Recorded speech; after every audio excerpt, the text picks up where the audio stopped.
people were butchering my name. Really? And I was like, yeah, my actual nickname is Rocky though. Okay. But people mess up Raquel, and I'm like, I can't have it. So I was like, oh, my cousin Rach.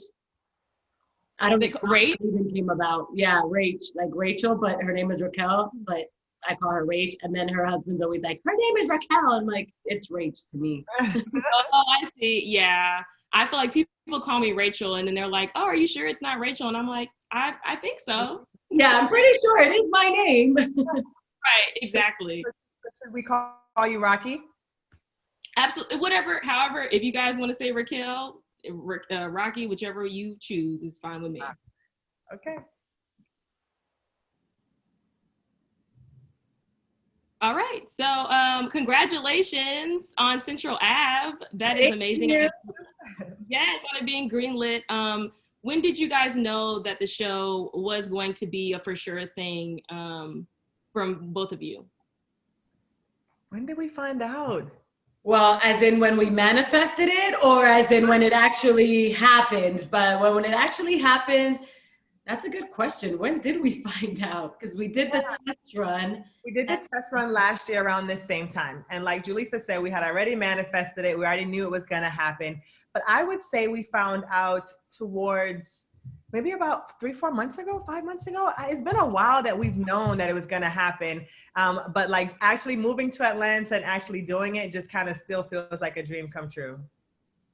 The thing about it is, Raquel, the reason why the question is tricky, because Sanya and I have been on this journey for 2 years, from when we auditioned together to then doing the pilot to then actually getting the test run and being on select cities last November to where we are now with an official first season. So it's been quite a journey, and we're so excited that we are here and that people at home, you know, we are 95% of the country and they can officially watch us.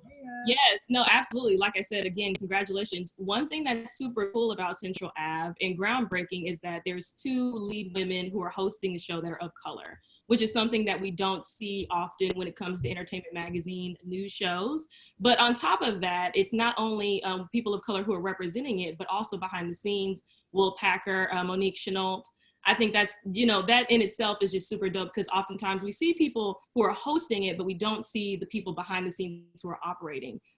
From you guys, in your own opinion, why is it so important for people of color to not only be representing a news outlet, but to also be operating it? Yeah, it's such an important, we say this with the right show for right now, and it just resonates so deeply because I think as a country, we all realize now that we are having different experiences. And so when our voices aren't being represented, it's really hard for us to connect to stories. We don't feel heard, we don't feel seen. And I gotta tell you, there are days when I sit in our meeting rooms, our virtual meeting rooms, and I listen to Monique talk about a story, and I'm like, my God, like, the perspective that she brings to the table, the angles, the layers that you never see on television, and largely in part because they just don't know. They're not having our experience. And so, you know, for me, I feel very, very, very, very proud to stand on that stage, knowing who stands behind us and who's bolstering us up, and also knowing the inspiration that we will give and bring to other young people that look like us. It's just a full circle moment. And it's just like, we keep saying the right show for right now. Yeah. I mean, if you think about it, how can you really tell a story in its totality when representing only a certain amount of people or a certain demographic? With Central Ave, you're getting representation across the board, like you mentioned, in front of the camera and behind the scenes.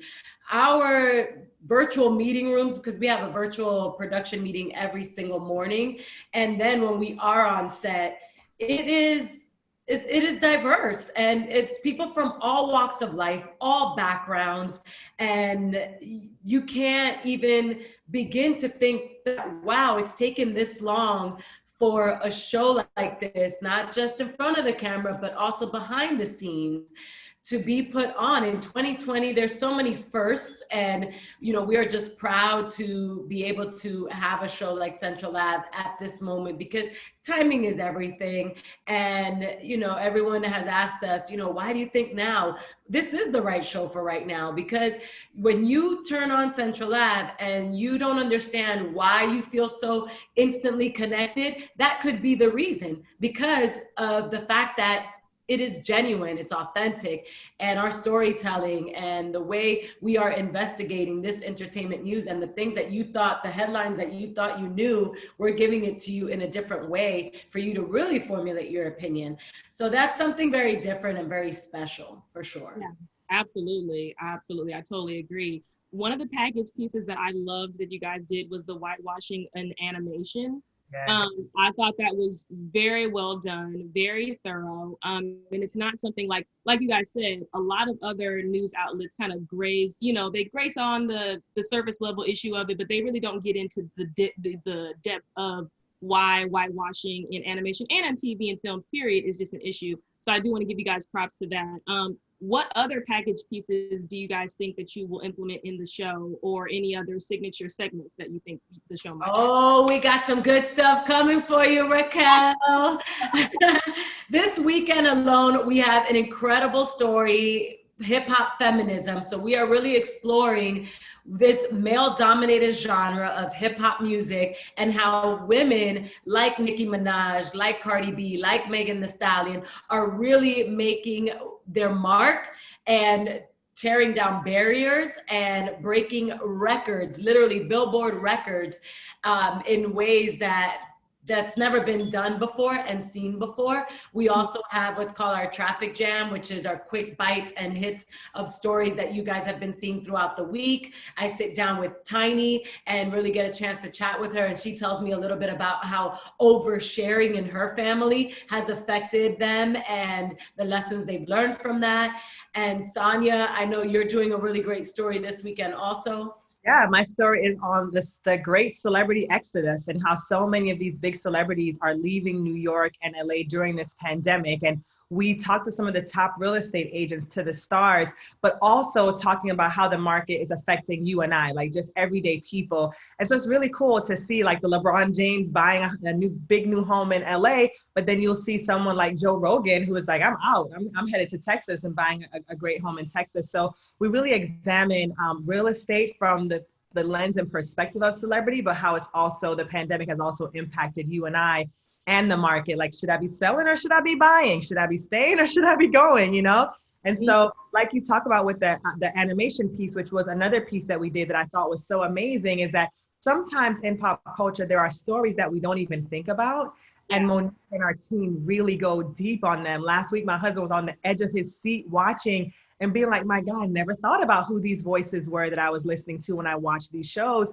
And how amazing is it that the Black Lives Matter movement has touched even this industry. So many more exciting stories like that. And, we thank you for watching and for appreciating the stories that we're working so hard on. Yeah, we're breaking down dollars and cents when it comes to the hashtag of Black Lives Matter. And I think a lot of other shows would steer clear from that. We're actually going head in, like we are diving deep in these stories. So you're gonna see things that your average entertainment news magazine shows probably wouldn't show you, but on Central Ave, you're gonna get it. Yeah, no, absolutely. I totally agree. I was thinking, what would you guys' personal dreams be? I know obviously you guys contribute yourselves as hosts to the show, but do you guys have any of your own personal dreams or goals that you want to accomplish within yourselves from both of you? Oh, wow. That's a great question. I mean, for me, I'm living one of my great dreams right now. When I transitioned off the track, my hope was to be in television and not do something so hardcore sports where I got boxed into only doing sports, as much as I love and I'm passionate about it. And I still call track and field. And so for me to be able to show other, especially athletes and Black female athletes, that we're so much more than just athletes, and we can bring that same grit and energy and determination and fight to everything that we do. This is kind of the start for me of being able to just tackle the world, and so I just want to continue to grow as a host and a TV personality. And I'm a mom, and I have a great blog that I'm really passionate about called Mommy Nation. And so those are the things that I'm, really excited about doing and growing and giving my all to. Okay. For me personally, if anyone's ever followed even a blip of the trajectory of my career, then you will absolutely then you will absolutely know that I am for sure living one of mine when it comes to hosting a show like Central AVE. I've always wanted to be on a really groundbreaking, intelligent show that is going to actually put me in a different light, not just holding a mic and bopping my head around. Here is a place where I can show that I can step up to the plate and give you all kinds of different stories, whether they're fun, entertainment, whether they're investigative, all these elements that really is something special that I get a chance to get on set and feel like, wow, I'm part of something special, different, in my opinion, groundbreaking. So that to me is something that, these jobs, they don't come around very often. And the fact that I get a chance to be on really is something that for me is a personal dream. Another one, and it also has to actually, it resonates when it comes to Central AVE. I am working on a skincare line, and it is an ode to where I was born, which is in Dominican Republic and raised in Queens, New York. So I want to feel that I'm bringing something to women that make them feel beautiful, that make them feel seen, and that they can relate to. And beauty is so personal for women, and it's not just going to be for women, but I know that's who my core is, because I just want to be able to bring something different that the beauty space hasn't brought before, and in the messaging, and also, like I said, having it be sort of a representation of where I was born and my homeland. Absolutely. And I've run out of time, but I just want to know, brief thoughts, Mike Pence and Kamala Harris, what were you guys thinking? I saw you, Julissa, tweeting a little bit, but what were your overall thoughts about it? Go, Julie B. Oh, okay. Well, I'm going to be honest with you, Raquel. I usually keep my political opinions to myself, just like religious opinions, because it can go very left very quick. But that was definitely something to see. I can't stop thinking about where that fly is right now. Yeah. Talk about being a fly on the wall, right? Yeah, right. Exactly. Yeah, I mean, it's crazy that that's the thing that sort of was the takeaway, because obviously there were so many messages within the debate. The most important thing, and I know it's going to sound PC, no pun intended, but just vote. Exercise your right. If you have it, do it. If you can, do it. Absolutely. Absolutely.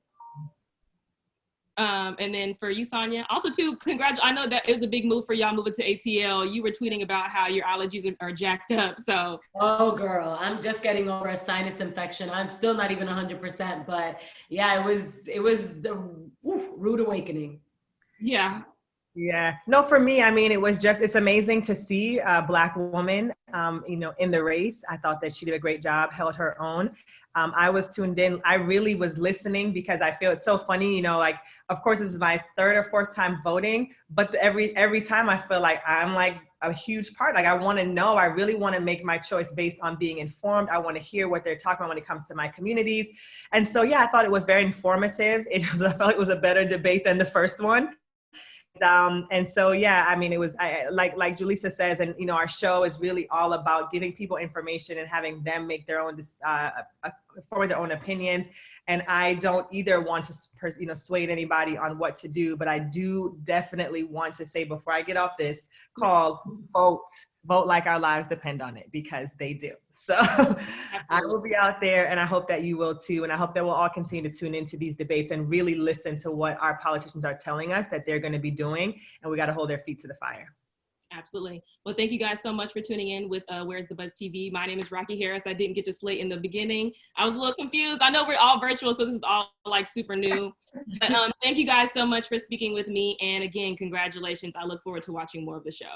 Thank you, Rocky. Great Yeah, interview. tweet me back when you watch this weekend so I can, tweet me so I can follow you. First of all, I'll find you anyway. And also, I want to know your opinion about the show this weekend. I feel like you're going to like this hip hop feminism story we got going on. Yeah. Oh no, most definitely. I would love if you guys talked about the coverage of Kamala also too as a woman of color, as well as celebrities who are giving back, like things that you know celebrities for what they do, but you don't know other things that they do, like 21 Savage's literacy program, financial literacy program, and Megan Thee Stallion's Don't Stop. I think that would be super dope. So Awesome. Thank you. yeah. No, but yeah, again, I don't know if should I just leave on this thing? I'm like, I don't know what I should do, but again, thank y'all. Thank you. Either way, virtual hug, girl. I know, right? Peace. Where is the buzz? Where is the buzz? You said We used to be was ashamed, bro. mine.